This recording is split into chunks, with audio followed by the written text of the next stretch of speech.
Once more, we bring you greetings from the Secretariat of the Nigerian Indigenous Nationalities Alliance for Self-Determination, NINAS, with a huge question that has arisen by itself across the land.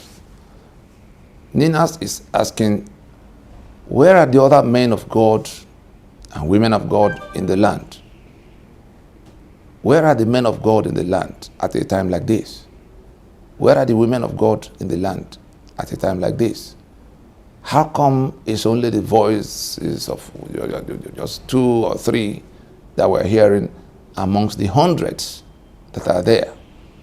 At a time there is a contest between falsehood and truth in terms of the Constitution of Nigeria that lied, that we the people enacted our damnation. At a time there's a contest between darkness and light, in which darkness is fast, eclipsing the light that we're supposed to be, or are we no longer the light? The reason we're asking this question is that there's anguish in the land. There's death prowling all over the place. There's misery, there's hunger, there's anger, there's violence. And the ones you thought were going to be in the vanguard of advancing the solution that has been proposed, that has been found and proposed, are keeping quiet, keeping, sitting on the, staying aloof, pretending they do not know that that debate is going on. Therefore, we come to remind them at this time that in South Africa, we saw when South Africa was, when the owners of South Africa, the black people of South Africa, were struggling with a similar demon called apartheid, a constitution under which a stranger white minority had come into their society, overpowered them, became the owners of the land, and imposed a constitution that made their conquest more or less permanent, to the exclusion of the owners of the land. And we saw that it took the emergence of some lawyers and some men of God into that campaign to extricate themselves from the damnation. Oliver Tambo, the lawyer, Nelson Mandela, the lawyer. But we saw also Bishop Desmond Tutu and all those sisters and nuns. The older generation in Nigeria will remember this very clearly, that it was the collaboration provided by the church as represented by Bishop Desmond Tutu, still very much alive.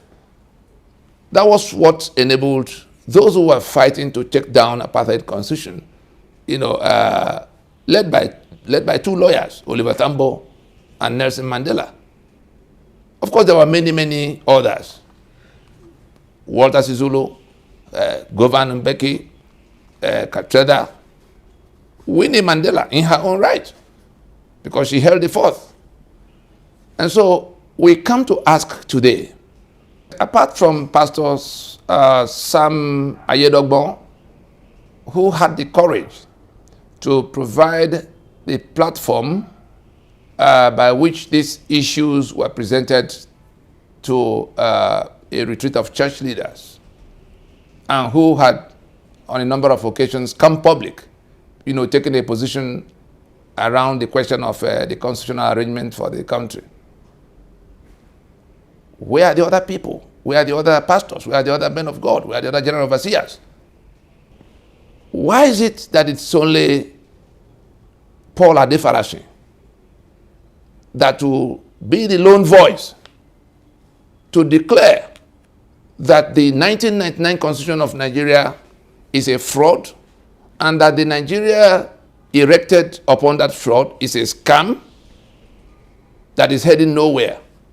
Why will it be Paul Adefarasin alone that will come to tell us that we cannot seek to get to another round of elections under that constitution that create all the evils we are contending with, whether it is the killings going on all over the place, or the mass impoverishment, or the infrastructural decay, or the corruption that has grown in leaps and bounds. Why is it only Paul Adefarasin that will be talking about the census figures, the manufactured census figures with which INEC is planning another election in 2023, and telling us that it is all a sham? Where are the other men of God in the land? Or is it that these things are not happening to your flocks? Is it not amongst your flocks that these killings are taking place everywhere in the land, whether it's in the Middle Belt or in Ibarakba or in Eastern Nigeria? Or is it when the entire flock is finished by the killings that you will join the discussion, and not that you were not told? The lawyers in the land, what have you said? I see many of them talking about electoral reform and electronic voting transmission of it. By which constitution will the winner of that election govern? The men of God, some of them are already talking about PVC. By which constitution will the winner of any elections govern?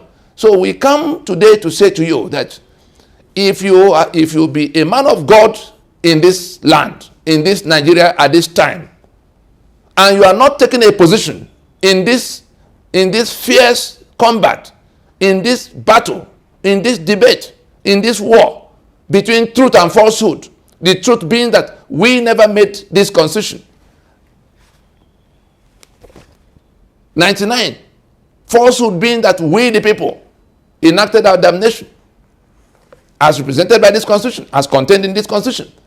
Any man of God in Nigeria who does not step forward now to take a position will be counted as being in the service of that enemy that imposed this constitution, that is refusing to come to discussion with the rest of Nigeria, especially in the alliance territory, the New South, as you see in white, minus the Sharia North, that is now on an invasion, on an ethnic cleansing,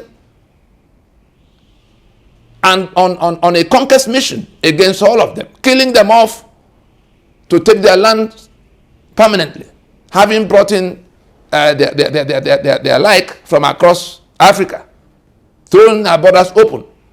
So we say, as the countdown continues, in the 120 days period of consultation with the populace and the international community, I'm sure most of us must have heard and seen what's transpired in Washington in the last 1 week, where Bishop Cooker had gone to join in the discussion from where we stopped in 2019.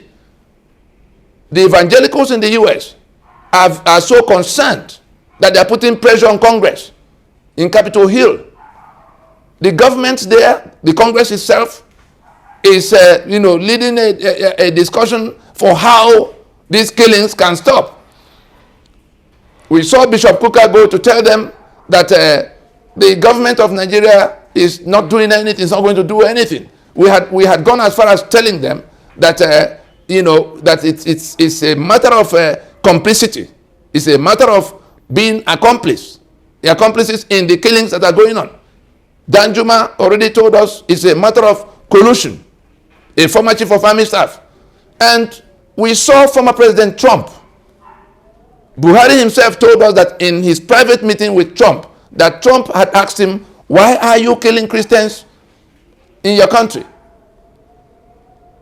We saw the Global Terror Index calling the Fulani herdsmen by their name as the fourth most deadly terror organization on earth. Why are we hedging around the matter of calling out evil joining the campaign to take down the source of that evil, which is this constitution? So I say it first to the flock, to the young people whose lives have been ruined and mortgaged. Ask your pastor, ask your general overseer if you have access, ask your regional pastor, ask your bishop, ask your archbishop, ask your parish priest. What has the head of the church, what has the parish, what has the diocese, what has the general overseer said about this constitution that is the source of all this misery? Why are they asking us to go to another election under that constitution instead of going to take down that constitution as has been proposed? Anybody, that 120 days period of consultation that began on the 17th day of April in 2021 is running and will be coming to a head on the 16th of August. Today is 19th, 20th. Today, 20th of July in 2021. By this broadcast, we are expressly inviting the men of God in the land to take a position on the question of this fraud that is the source of all the miseries, all the killings, all the impoverishment, and all the hopelessness in the land. You cannot be pouring olive oil on the heads of the politicians who are using this as their tool of trade, like carpenters use saw and hammer. This is the tool of the trade of the politician that comes to you for anointing to win election. But when we come to tell you to take a position in the effort to take down this apartheid, that this was an apartheid constitution, some of the men of God told us that they don't get involved in politics, but they always get involved in who will win presidency or who will win governorship. We must come to the end of those pretenses and take a position on the side of the people or on the side of their tormentors.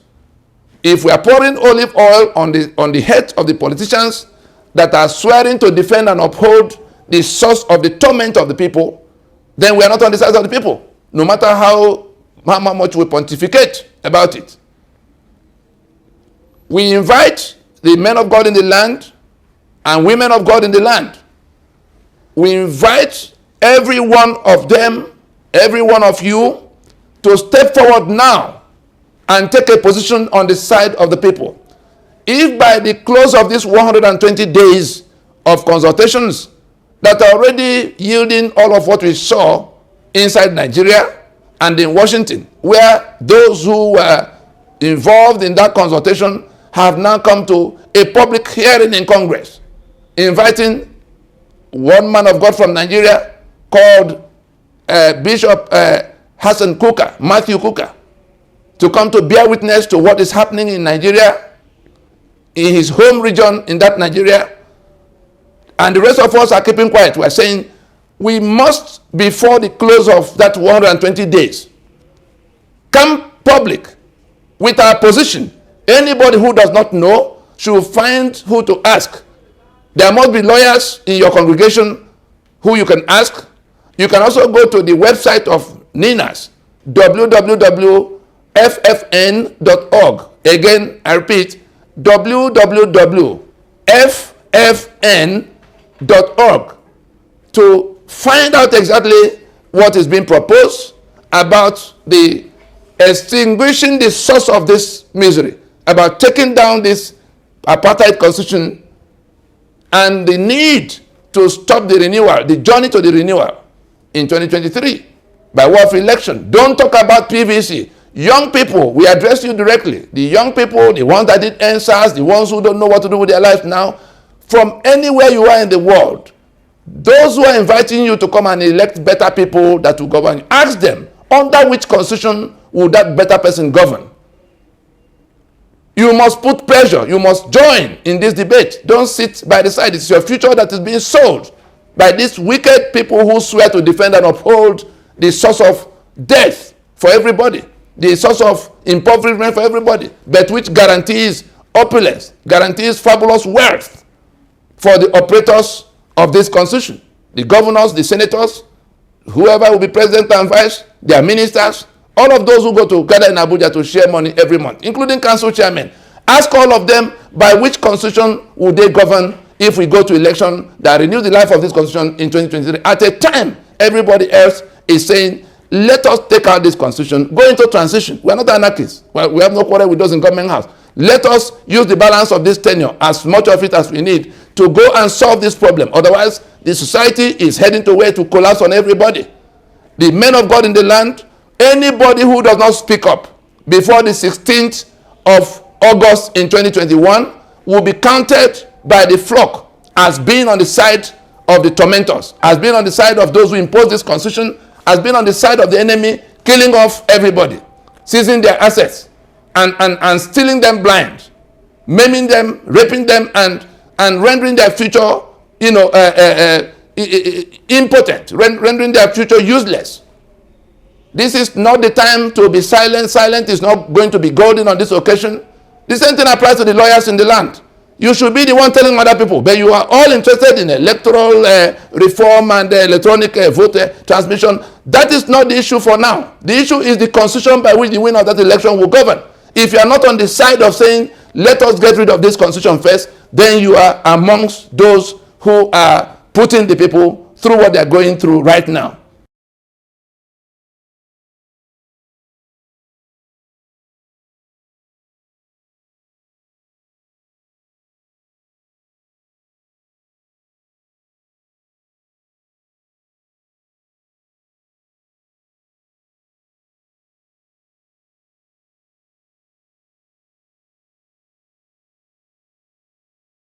La la la la.